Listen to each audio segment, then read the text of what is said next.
guys, ako si Kapo Girl. Sa makikita niya, meron ako ditong isang medal dahil honor ako.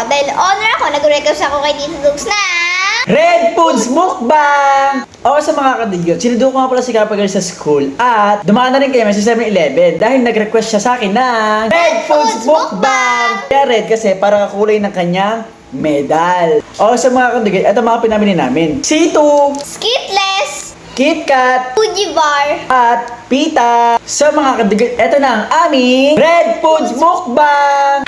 Okay, let's go! O sa mga kadigot na unahin ko ay ito muna yung pita. Okay, buksan na natin. O ito ang itsura niya sa loob. Isa kami ni Kappa Girl. Ayan, tig-isa kami. Tikman na natin. Stop. Okay lang naman siya.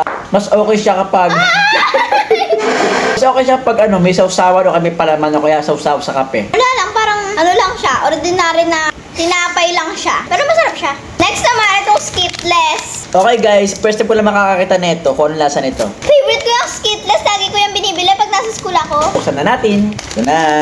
So, ganito pala ang laman niya sa loob guys. May iba't ibang kulay. Ito ang akin. Ito naman yung akin. O sa mga kadigot, akin ay yellow. At akin naman ay red. Okay, tikman na natin.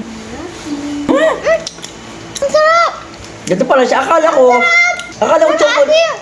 Akala ko chocolate. Bubblegum pala. Nakuha yellow at lemon flavor siya. At Sarap rin naman yung akin, pero sa una matamis siya, pero pag tumatagal na sa bibig mo, tapos nginunguya mo, naano na siya, naasim na siya. okay, next. C2.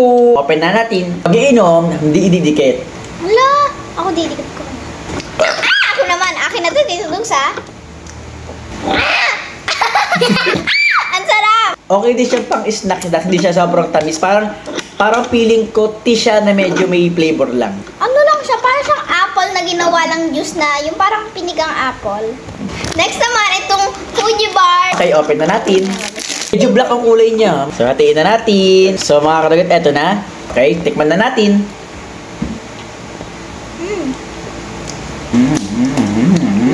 Okay. Lasa siyang chocolate na tinapay.